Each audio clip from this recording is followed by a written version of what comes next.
What is up, guys? It is Yugioh here, and today we got ourselves some Mega 10 leaks, and it's already off to a good start because I was actually talking about this Dark Edition and Blue Eyes reprints that they're doing in the Mega 10s this year, and I was like, there would be no point of them unless they had their special artworks. Now, with Dark Magician, it seems like it was done pretty well. They gave us the artwork that was only a common in the Yugi Magnet Warrior starter deck, so that's actually a pretty plus. That's going to be secret now. But with Blue Eyes, it's only like one of the original artworks, so it's not really that exciting. But another secret rare Blue Eyes might not be too bad. So yeah, moving on. We got some images here. So we can see Zodiacs, we see Broad Bull down in the corner there, or even up there. We already knew Proxy Dragon was going to be in there. It's one of the promos. Um, we see even a Kaiba token as well. It's definitely, it's not bad. Sorry.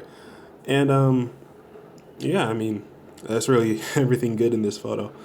But yeah, we also have Dreamland. This is going to be one of the new promo, and we just read it out for you guys. So it's a field spell that once per turn you activate one of the effects. So if it's a fusion, if a monster, like once per turn, if a monster in your field or hand is destroyed by a card effect, except during a damage check, you can draw a card. So in something like Metal Foes, you can like draw cards off of popping your own monsters if you have a fusion on board. If you have a synchro, when a monster is no more special summoned, except during a damage step, you increase its level by 1. So, I mean, I guess it's okay if you're trying to do some combos. But, you know, with Links Out, that won't really be too relevant. And with Exceed, once per turn during your end phase, destroy the monster with the highest level on the field.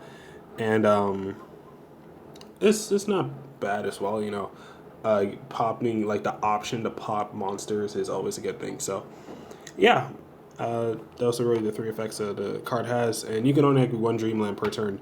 So, I mean, one Dreamland effect. So, if you use one of the effects, you can't use the other two. So, just be wary of that.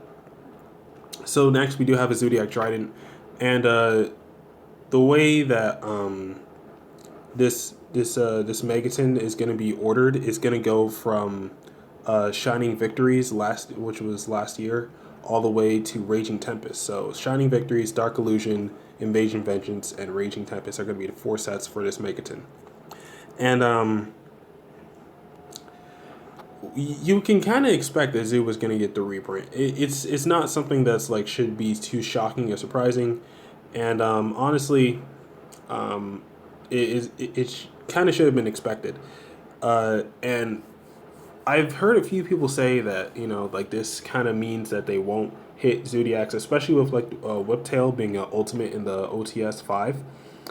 And I'm just like that doesn't mean anything, you know what I'm saying? It's like they've done this with the Megatons before, where they've reprinted all of the meta stuff, and you know, like maybe a month or two after, it's like it all gets hit.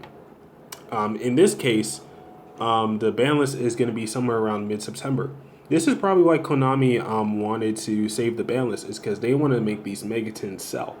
And you know, it's like they're trying to be slick with it, but it's like everybody knows it now. You know what I'm saying? It's like we all know that because that they're just holding off the ban list just because they want to make money off this product. It's not really uh, anything too complicated. It's really black and white if you think about it. And because they could have made the ban list like right now if they wanted to, but it's like they want to sell this stuff. They want to make players really invest into these Megatons just so they could get Dryden's and Broad Bulls and everything. I'm pretty sure Dryden is going to get at least limited. At least. Same thing for Broad Bull. It has to be at least limited. I don't think it's going to be banned just because it's in the Megaton, but they did ban Construct, so who knows.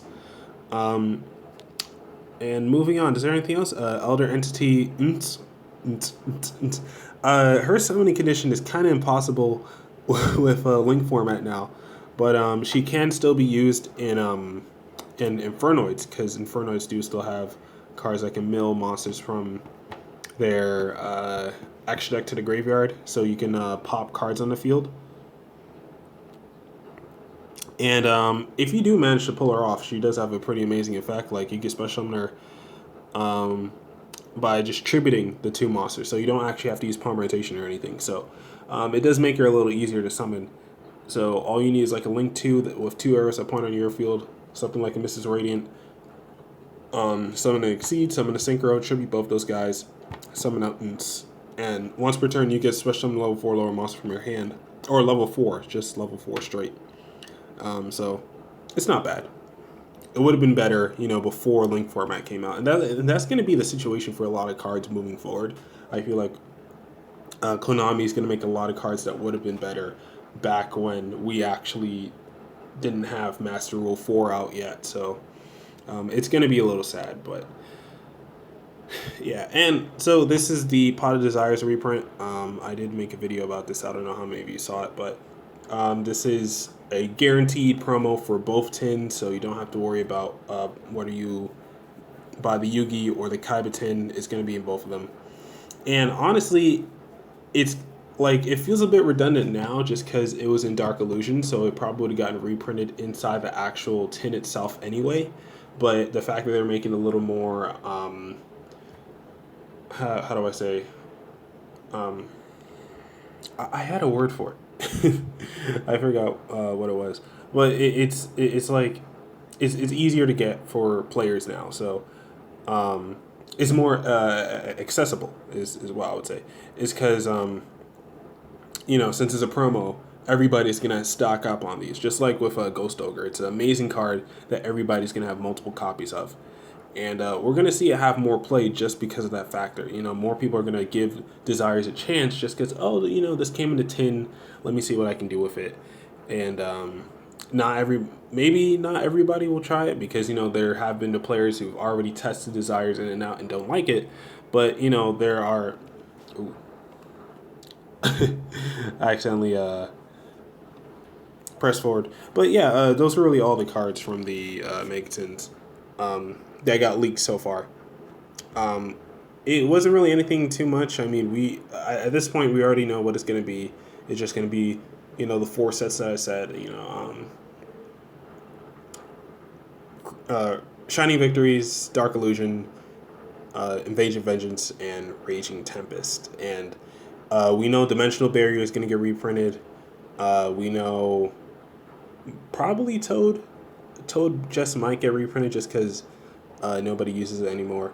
I'm hoping the Dark Magician stuff gets reprinted just because it's way too damn expensive. They might just save it for the Legendary Collection that they're doing this year, but if they don't, then just shove it in the Megatons. They kind of did that with Red Eyes last year. It's like they didn't put it in the Megatons and just made a Legendary Collection, and it wasn't the best idea, but it did make Blackstones a whole lot easier to get. So it definitely wasn't the worst idea either. So yeah.